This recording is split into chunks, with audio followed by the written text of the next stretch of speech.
जय हो। मैं राहुल मौर्य आपका जीआरएम स्टडी सेंटर में आपका स्वागत करता हूं। आज हम भारत के भूगोल के सामान्य परिचय में अक्षांशीय विस्तार के बारे में बताऊंगा। भारत का अक्षांशीय विस्तार कितना है, आइए उसके पहले हम लोग थोड़ा कुछ समझ लेते हैं ग्लोब के बारे में। सबसे पहले ग्लोब में हम लोग जानेंगे कौन सी अक्षांश रेखा किसे कहते हैं और किसको विषुवत रेखा कहा जाता है। अब बात समझ में आइए हम लोग धीरे धीरे देखते हैं कि कौन सी अक्षांश रेखाएं हैं, कौन सी देशांतर रेखाएं हैं, इस पर हम लोग चर्चा करते हैं। एक चीज हमारे पास है, पृथ्वी के केंद्र से खींची गई कोणीय दूरी को अक्षांश कहा जाता है। पृथ्वी के केंद्र से मापी गई कोणीय दूरी को अक्षांश कहा जाता है, अक्षांश रेखाएं कहा जाता है। और जो ठीक बीच में है इसे हम भूमध्य रेखा कहते हैं। जो 0 डिग्री पर है, कितने डिग्री पर? 0 डिग्री पर, उसे भूमध्य रेखा विषुवत वृत्त कहते हैं। और भूमध्य रेखा पृथ्वी को दो बराबर भागों में बांटती है। ऊपर वाले को उत्तरी गोलार्ध और नीचे वाले को दक्षिणी गोलार्ध कहते हैं। यानी उत्तरी ध्रुव की तरफ वाले को उत्तरी गोलार्ध और नीचे वाले को दक्षिणी गोलार्ध कहते हैं। जो 23.5 डिग्री पर खींची गई रेखा जो होती है अक्षांश रेखा, उसे हम कर्क रेखा कहते हैं। जो 23.5 अंश पर खींचा गया है उसे हम क्या बोलते हैं? कर्क रेखा बोलते हैं। जो उत्तरी ध्रुव में खींचा गया, उत्तरी गोलार्ध में खींचा गया है। और 23.5 अंश जो दक्षिणी गोलार्ध में खींचा गया है उसे हम मकर रेखा बोलते हैं। क्या बोलते हैं? मकर रेखा। उसी प्रकार उत्तरी गोलार्ध में 66.5 अंश पर जो रेखा खींची गई अक्षांश रेखा उसे आर्कटिक रेखा, और दक्षिणी गोलार्ध में जो 66.5 अंश पर खींची गई है उसे हम अंटार्कटिक रेखा कहते हैं। बस मांगे 0 डिग्री वाले को भूमध्य रेखा विषुवत वृत्त भी कहते हैं। ये पृथ्वी को दो बराबर भागों में बांटती है। ऊपर वाले को उत्तरी गोलार्ध, नीचे वाले को दक्षिणी गोलार्ध। और जो 23.5 अंश पर खींची गई रेखा है उसे हम कर्क रेखा, 66.5 अंश पर जो उत्तरी गोलार्ध में खींची गई है उसे हम आर्कटिक रेखा। अब आते हैं हम दक्षिणी गोलार्ध में। जो 23.5 अंश पर खींची गई है उसे मकर रेखा, और जो 66.5 अंश पर खींची गई है उसे अंटार्कटिक रेखा कहते हैं। बात सुनिए, अगर इन अक्षांश रेखाओं को एक अंश के अंतराल पर खींचा जाए, कितने अंतराल पर? एक अंश के अंतराल पर खींचा गया, यानी यहां से एक अंश के अंतराल पर खींचा जाए तो उनके दो समांतर अक्षांश रेखाओं के जो बीच की दूरी होती है वो 111 कितना 111 किलोमीटर की दूरी होती है। कितनी होती है? 111 किलोमीटर। दो अक्षांश रेखाओं की मैं बात कर रहा हूं। दो जो विषुवत रेखा के समांतर खींची गई जो अक्षांश रेखाएं होती हैं, एक अंश के अंतराल पर जो खींची जाती हैं, उनके बीच की जो दूरी होती है वो 111 किलोमीटर होती है। बात समझ आ गई? अच्छा, अगर हम बात करते हैं कि कुल अक्षांश रेखाएं कितनी हैं, उत्तरी गोलार्ध में 89 अक्षांश रेखाएं और दक्षिणी गोलार्ध में भी 89 अक्षांश रेखाएं। ऊपर 89, नीचे 89। अगर हम भूमध्य रेखा को गिन लें, एक ये हो गया, यानी 89 ऊपर धन 89 और धन 1, ऊपर 89 नीचे 89। और अगर भूमध्य रेखा को गिन लें तो कितना हो जाए? 179। कुछ किताबों में बताया गया है कि आपका 90 ऊपर 90 नीचे और विषुवत रेखा को ले ले तो कुल 181 हो जाता है। तो कुछ किताबें 179 लिखती हैं, कुछ 181 लिखती हैं, लेकिन हम लोग जानेंगे कि 89 ऊपर है और 89 नीचे है। और एक जो विषुवत रेखा को अगर ले लें तो टोटल मिलाकर 179 अक्षांश रेखाएं होती हैं। अब बात आते हैं हम लोग देशांतर रेखाओं पर। उत्तरी और दक्षिणी ध्रुव को मिलाने वाली रेखा जो होती है, जो मिलाने वाली जो काल्पनिक रेखा होती है उसे हम देशांतर रेखा कहते हैं। उत्तरी ध्रुव और दक्षिणी ध्रुव को मिलाने वाली जो रेखा होती है, सीधे एक काल्पनिक रेखा 0 डिग्री पे 0 डिग्री होती है, उसी को प्रधान यमोत्तर रेखा कहते हैं। तो उत्तरी ध्रुव और दक्षिणी ध्रुव को मिलाने वाली काल्पनिक रेखा जो होती है उसे हम देशांतर रेखाएं कहते हैं। ये आपका पूर्व है, ये आपका क्या है? पश्चिम है। तो पूर्व वाली रेखाओं को पूर्वी देशांतर रेखाएं और दक्षिण पश्चिमी वाले रेखाओं को पश्चिमी देशांतर रेखाएं कहते हैं। और ये जो 0 डिग्री प्रधान यमोत्तर रेखा है, इंग्लैंड के ग्रीनविच से होकर गुजरती है, जिसे हम लोग मानक तिथि रेखा भी कहते हैं, वहीं से ही गणना की जाती है। जैसे भारत की जो मानक तिथि रेखा है वो 82.5 अंश है, जो कि इलाहाबाद, जिसे प्रयागराज के नाम से जाना जाता है, नैनी से होकर गुजरती है। कहां से? प्रयागराज के नैनी से।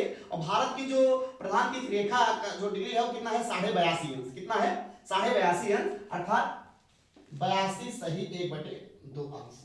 अब बात सुना गई। अगर हम कुल देशांतर रेखाओं की बात करते हैं, एक दूसरे के समांतर नहीं होती है। देशांतर रेखाएं जो होती है एक दूसरे के समांतर नहीं होती। इधर 180 देशांतर रेखा, उधर 180 अंश देशांतर रेखा, यानी कुल मिलाकर कितनी देशांतर रेखा हो जाएगी? 360 अंश। कितनी?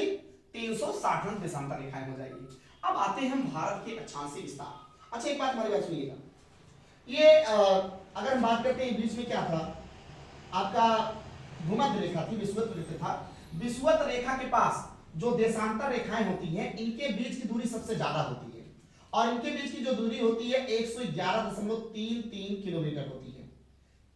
किन्हीं दो देशांतर रेखाओं के बीच की दूरी जो होती है अधिकतम, वो कितना है? 111.33 किलोमीटर। कितना? 111.33 किलोमीटर। और जैसे जैसे ध्रुवों की तरफ जाते हैं वैसे वैसे उनकी दूरी कम होती जाती है, लेकिन सबसे अधिकतम दूरी जो होती है वो भूमध्य रेखा पर होती है, किन्हीं दो देशांतर रेखाओं के बीच। किन्हीं दो देशांतर रेखाओं के बीच कितनी दूरी होती है? 111.33 किलोमीटर। अब आते हैं हम लोग भारत के अक्षांशीय विस्तार की ओर। भारत की अगर बात बोला जाए तो भारत यहीं पर स्थित है, यहीं पे आपका भारत है, 23.5 अंश कर्क रेखा के जस्ट से होकर थोड़ा सा ये से। और कहा गया है कि भारत जो कर्क रेखा है भारत को दो बराबर भागों में बांटती है। जो 23.5 डिग्री अक्षांश रेखा है जिसे हम कर्क रेखा बोलते हैं, भारत को दो बराबर भागों में बांटती है। और कर्क रेखा भारत के कितने राज्यों से होकर गुजरती है तो आप लोगों को बता भी गया है, एक ट्रिक है, मित्र पर गमछा झार। मित्र पर गमछा झार, मिजोरम है, त्रिपुरा है, मित्र पर पश्चिम बंगाल है, राजस्थान है, गमछा से गुजरात है, मध्य प्रदेश है, छत्तीसगढ़ है, झार से झारखंड है। कुल 8 राज्यों से होकर गुजरती है कर्क रेखा। बस सुना गई।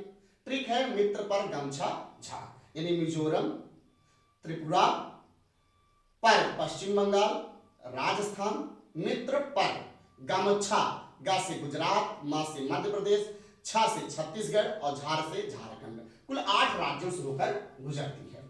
अच्छा अब आते हैं हम लोग अक्षांशीय विस्तार पर। जो भारत जो पूर्ण स्थित है, कहां स्थित है देख लीजिए आप, मैंने कहा बताया है उत्तरी गोलार्ध में पूर्णतः स्थित है। कहां स्थित है? उत्तरी गोलार्ध में पूर्णतः स्थित है भारत। और इसकी जो मुख्य भूमि का जो विस्तार है वो 8 अंश 4 मिनट, कितना? 8 अंश 4 मिनट उत्तरी से लेकर 37 अंश 6 मिनट उत्तरी अक्षांश तक है।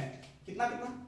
8 अंश 4 मिनट से लेकर 37 अंश 6 मिनट उत्तरी अक्षांश तक है। ये आपका उत्तरी गोलार्ध है, राइट। यानी ये 8 अंश 4 मिनट से लेकर कहां तक? ऊपर वाला 37 अंश 6 मिनट तक। और अगर यहां की बात करें इधर से, क्योंकि ये पूर्वी हिस्सा है और ये पश्चिमी हिस्सा है, पूर्वी हिस्सा है, तो उत्तर में स्थित तो है ये उत्तरी गोलार्ध में। और अगर हम पूर्व पश्चिमी देशांतर रेखा की बात करें तो कितने से कितने देशांतर?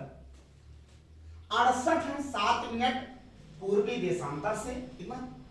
68 अंश 7 मिनट पूर्वी देशांतर से 97 अंश 25 मिनट पूर्वी देशांतर के मध्य फैली हुई है, क्योंकि वो हिस्सा के कौन सा है? पूर्वी देशांतर का है, और ऊपर वाला उत्तरी गोलार्ध में है ही। अब बात सुना गया, 68 अंश 7 मिनट पूर्वी देशांतर से 97 अंश 25 मिनट पूर्वी देशांतर के मध्य फैली हुई है। और अगर हम भारत के उष्णकटिबंधीय क्षेत्र का विस्तार बोले, सॉरी, जो उष्णकटिबंधीय क्षेत्र का जो विस्तार है वो कितना है? 23.5 अंश उत्तरी एवं दक्षिणी अक्षांशों के मध्य है। उष्णकटिबंधीय क्षेत्र जहां पे गर्मी ज्यादा पड़ती है, तो उष्णकटिबंधीय क्षेत्र का जो विस्तार है कहां से है? 23.5 अंश उत्तरी एवं दक्षिणी अक्षांशों के मध्य स्थित है। मतलब कर्क रेखा और मकर रेखा के बीच में उष्णकटिबंधीय क्षेत्र का विस्तार है। उष्णकटिबंधीय क्षेत्र का विस्तार कहां है? 23.5 अंश उत्तरी और 23.5 अंश दक्षिणी की बात कर रहे हैं। अगर हम संपूर्ण भारत के अक्षांशीय विस्तार की बात करें, संपूर्ण भारत के अक्षांशीय विस्तार की बात करें तो वह है 6 अंश 45 मिनट से 37 अंश 6 मिनट। कितना? 6 अंश 45 मिनट से 37 अंश 6 मिनट उत्तरी अक्षांश के मध्य स्थित है। बात समझ में? अगर हम संपूर्ण भारत के अक्षांशीय विस्तार की बात करें तो कितना है? 6 अंश 45 मिनट से 37 अंश 6 मिनट उत्तरी अक्षांश के मध्य स्थित है। अब बात ये पूछी जाएगी भारत का विस्तार किस किस कटिबंध में है, तो दोनों कटिबंध में है, उष्ण में भी और उपोष्ण, दोनों कटिबंधों में भारत का विस्तार है। काफी चीजें इसमें आप लोगों ने जाना, और जो थोड़ा बहुत छूट गया है हम नेक्स्ट वीडियो में आपके सामने प्रस्तुत करेंगे। आज के लिए बस इतना ही, फिर मिलेंगे नेक्स्ट वीडियो में। जय हिंद।